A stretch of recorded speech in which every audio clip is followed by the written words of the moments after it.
మీ జీవితంలో ఎప్పుడు మీరు దేవునితో కలుసుకున్నారో ఆ విషయము మీకు జ్ఞాపకం ఉందా? And the second thing, do you remember when you accept Jesus as your personal savior, యేసు క్రీస్తును నీ సొంత రక్షకునిగా అంగీకరించిన ఆ తొలి దినము మీకు జ్ఞాపకం ఉందా?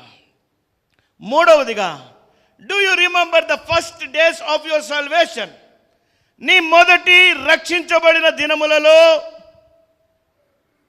నీ యొక్క ఆసక్తి, నీ యొక్క ఉత్సాహము, నీ యొక్క సమయపాలన, దేవునికి నీవు వచ్చే విధానం, దేవుని ఎడల నీకు కలిగి ఉన్న సంతోషం, దేవుని మందిరములో దేవుని ఆరాధించడానికి నీకున్న తృష్ణ, దేవుని వాక్యము చదువుట్లో, ప్రార్థించడంలో, పాటలు పాడట్లో, దేవుని సన్నిధానములో గడుపుట్లో, ఆ మొదటి దినము, ఆ మొదటి